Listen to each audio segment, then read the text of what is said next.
महापालिका शाळेची पटसंख्या वाढावी, या शाळांकडे विद्यार्थी आकर्षित व्हावे, शिक्षण अधिकारी डॉक्टर सीमा चौधरी यांच्या सूचनेनुसार प्रभाग क्रमांक 8 मधील मनपा शाळा क्रमांक 18 शाळेतील मुख्याध्यापिका सुनीता जाधव तसेच शिक्षकांनी पुढाकार घेतलाय।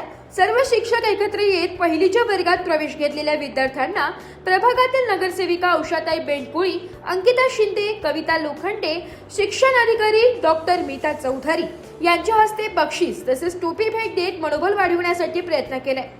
या अभियानाची सुरुवात प्रभाग क्रमांक 8 मधील शाळा क्रमांक 18 येथून पहिली सुरुवात करण्यात आली आहे। सर्वप्रथम विद्यार्थ्यांनी पथनाट्य सादर केलं, तसेच शिक्षकांनी बाहुली नाट्य सादर करत विद्यार्थी म्हणजे डान्स घेण्यात आले। गेल्या काही वर्षात महापालिकेसमोर इंग्रजी माध्यमातील शाळा, खासगी शाळांचे आव्हान आहे, त्यावर मात करण्यासाठी महापालिकेच्या अनेक शाळांत सेमी इंग्रजी, ज्ञानरचनावाद, डिजिटल वर्ग, बोलक्या भिंती अशा नाविन्यपूर्ण संकल्पना राबवण्यात आल्या। महापालिकेतील अनेक शाळांनी खासगी शाळांना लाजविणारी शैक्षणिक कामगिरी केली आहे। हिरवी शाळा, सुंदर परिसर या माध्यमातून शाळेचा कायापालट केलाय। शिक्षकांचा पुढाकार आणि इमारत दुरुस्ती, कम्प्युटर लॅब, प्रयोगशाळा सुरू केलाय। यावेळी हिरमन बेंडकुळी, भीमराव कडेलक, अशोक जाधव, बाळासाहेब मंडलिक, शरद मंडलिक, नंदूर लावंड, ॲडव्होकेट महेंद्र शिंदे, दशरथ लोखंडे, कैलास आचारी, शरद बेंडकुळे, सुरेंद्र महाले, किसन मंडलिक, लहांगे भाऊ, धनंजय लहांगे, प्रवीण अहिरे, नायडूताई अहिल्याबाई डोंगरे, नंदू शेवरे, अमोल जाधव, शिवा झुरडे, दत्तू लहांगे, विशाल जाधव, अनिकेत गडत यांच्यासह भाजपचे संपूर्ण पदाधिकारी तसेच ज्येष्ठ नागरिक, परिसरातील नागरिक उपस्थित होते। की आपल्या शाळेतला करण सोनार हा मुलगा महाराष्ट्र राज्यातून पहिला आलेला होता, तर त्याला शिलाँग येथे 40,000चं बक्षीस प्राप्त झालेलं होतं। म्हणजे हा मान आपल्या शाळेलाच मिळालेला आहे। आणि आता सुद्धा मला सांगायला अतिशय आनंद होतो की मुख्यमंत्री माझी शाळा सुंदर शाळा या उपक्रमामध्ये ह्या वर्षी आपली शाळा नाशिक जिल्ह्यामध्ये पहिली आलेली आहे। गणवेश त्याचप्रमाणे रेग्युलर गणवेश अशा 2 प्रकारचे गणवेश आमच्या शाळेमध्ये दिले जातात। मध्यान्ह भोजन व्यवस्था आमच्या शाळेमध्ये केलेली आहे। तसेच विद्यार्थ्यांची आरोग्य तपासणी वर्षातून 2दा केली जाते। काही विद्यार्थ्यांना अडचण असेल तर पुढे त्याचा पाठपुरावा करून पुढच्या दवाखान्यात त्यांना पाठवलं जातं। तसेच विद्यार्थ्यांना शैक्षणिक साहित्याची मदत आमच्या शाळेत होत असते। आणि सर्वात महत्त्वाचं म्हणजे आमची शाळा स्मार्ट बोर्ड युक्त डिजिटल लर्निंग मुळे आज काही मुलं जे शाळेमध्ये शिकलेत त्यांना इतका त्रास होतोय की त्यांना व्हॅलिटी बाबतीमध्ये सहज होते, मुलांना थोडंसं अवघड होतंय। कारण मुलं आता पस्तवतात आणि पालक पस्तवतात, कारण आपला पेन आपल्या हातात असतो लिखाणच्या वेळेस, ते पालकांच्या हात नसतो। आणि त्यानंतर ते इतके पस्तवतात की आई तू त्यावेळेस लक्ष का घातलं नाही। आणि मुलांनंतर शिकल्यानंतर त्यांना असं समजतं की आपले आडे राहिल्यामुळं आपले नुकसान झालेले, पण जेणेकरून आई वडील नुकसान न करता आपण शिक्षक लोक मुलांचं नुकसान करत असतात। पण आपल्या शाळेत तसं होणार नाही अशी मला गॅरंटी आहे। कारण आज आपण जगभरारी आपण घेतलेली आहे, कारण आपल्या मुलांना इतकं अतिशय चांगलं मार्गदर्शन तुम्ही करत आहात। आणि जिल्ह्यामध्ये शहर पूर्ण आता महाराष्ट्रामध्ये आपली शाळा 1 नंबरला आलेली आहे। तर तुम्हाला म्हणून धन्यवाद देईल मॅडम, तुम्ही अतिशय चांगले कष्ट घेतले, सर्व शिक्षक वृंद असतील सर्वांनी। कारण तुम्ही जसे आपल्याला लहान मातीचा गोळा जो आहे तो कसा घडवायचा हा तुमच्या हातात आहे आणि तुम्ही तो घडवलाय।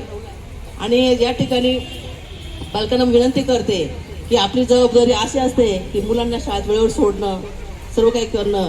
आणि शाळेमध्ये सुद्धा बघा की आपल्या शाळेमध्ये दर 6 महिन्याला आरोग्य शिबिर घेतात, ही खूप आनंदाची बातमी आहे। कारण उन्हाळ्यामध्ये आणि पावसाळ्यामध्ये मुलांचं आरोग्य खराब होत असतं, कारण उन्हाळा संपला की जे पाऊस पडतो ते घाणीचं पाणी आपलं मिक्स होत असतं आणि मुलांच्या आरोग्यासाठी ते थोडंसं घातक ठरतं।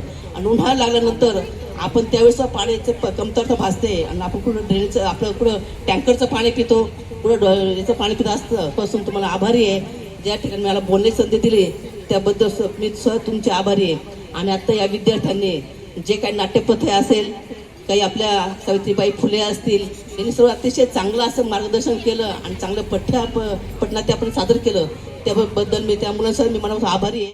मान्यवर आणि व्यासपीठावर बसले सर्व मान्यवर, शिक्षकवृंद आणि वर्गातले आपले लहान बाळगोपाळ आणि पालक यांचं मी स्वागत करते।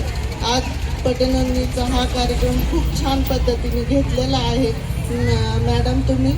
आणि आपली मराठी शाळा ही भाषा आहे याच्यासाठी मी सर्वांना शुभेच्छा देते. ही शाळेत अशीच नोंदणी व्हावी आणि अजून तुमची शाळेची प्रगती वाढावी हेच मी तुम्हाला शुभेच्छा देते. धन्यवाद. आनंदवली गावात आज आपण मनपा शाळा क्रमांक 18 याच्या पटनोंदणी कार्यक्रमानिमित्त आपण येथे जमलेलो आहोत. येथे उपस्थित असलेले सर्व मान्यवर पदाधिकारी, शिक्षण अधिकारी, त्याचबरोबर आपले मुख्याध्यापक, शिक्षकवृंद, त्याचबरोबर सगळे व पालक यांचे धन्यवाद आज इथे आल्याबद्दल. आणि आपली पटनोंदणी म्हणजे मी गावकऱ्यांना, नागरिकांना विनंती करते का या मनपा शाळेमध्ये पटनोंदणी आपले करून घ्यावी मुलांची. आज आम्हाला इथे बोलवलं, या कार्यक्रमात सहभागी केलं त्याबद्दल सगळ्यांचे धन्यवाद. मी पहिल्या प्रथम दरिताई त्या आणि आपल्या शिक्षकांना खूप मनापासून धन्यवाद देतो.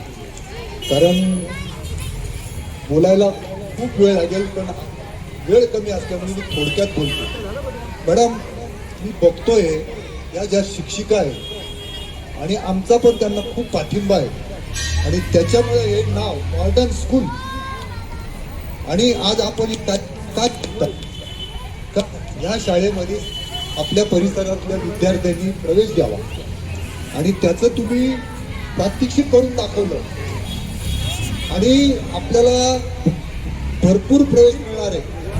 तुम्हाला एखाद्या वेळेस नाही म्हणावं लागेल, एवढं लक्षात ठेवा. पण त्याच्यासाठी आता उषाताईंनी सीमाताईच्या बाबतीत 4.5 कोटी रुपये आपल्या शाळेसाठी मंजूर केले, फक्त ऑर्डर येण्याची बाकी आहे. तर बघा, अशा पद्धतीने या गोष्टी घडताय आणि तुमचं एक कौतुक करावंशी वाटतं का तुम्ही मनापासून सगळ्यांना बोलवताय आणि खूप चांगला कार्यक्रम करून घेताय. आम्हाला इतका आनंद वाटतो. तर शरद शाळेचा कार्यक्रम असला तर आपण टाळत नाही. तर मी सर्वांना विनंती करतो अशोकराव, तर सर्वांनी आपल्या मुलांना या शाळेमध्ये प्रवेश घ्यायला लावावा. मुख्याध्यापक, शिक्षक आणि ही सर्व शाळा ज्यांच्यामुळे उभी आहे ते असे सर्व विद्यार्थी आणि सर्व पालक यांचं आज या पटनोंदणी अभियानाच्या निमित्तानं मी इथे स्वागत करते. शिक्षण विभागामार्फत मार्क काढणाऱ्याची खात्री आहे, पण त्याच्यासाठी सर्वांना थोडी मेहनत घ्यावी लागते. म्हणून मी कार्यालयात बसूनच फक्त पटनोंदणी अभियानाचं नियोजन केलं आणि मी फक्त वेळापत्रक बनवून खाली टाकलं की आपल्याला असं पटनोंदणी अभियान राबवायचं आहे. तारखा दिल्या, शिक्षकांची नावं दिली आणि हे तुम्ही करायचं आहे.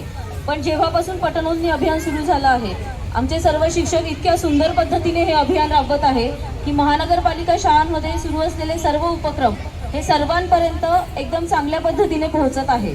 आता विशेषतः आनंदवल्ली शाळेचं जर बोलायचं झालं तर ही शाळा अशी आहे की जिथे शिक्षक आणि पालक यांचा खूप चांगला समन्वय आहे, जो क्वचित इतर ठिकाणी दिसून येतो आपल्याला.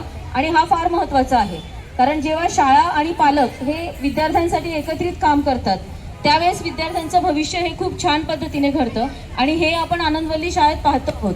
म्हणजे महानगरपालिकेचे आमचे उपक्रम चालू आहे, त्याबरोबरच आनंदवल्ली शाळेचे स्वतःचे असे वेगळे उपक्रम सुद्धा चालू आहे. म्हणजे विद्यार्थ्यांचा सर्वांगीण विकास होण्यासाठी खूप छान पद्धतीने आपल्या शाळेमध्ये काम चालू आहे. मला अनुभव सांगायला आवडेल. म्हणजे सरांनी म्हटलं की आज मी इकडे आली, तर तसं काही नाही सर, मी शाळेमध्ये बऱ्याच वेळा येऊन गेले. नाशिक लोकशाही न्यूजसाठी रमेश खरात, सातपूर.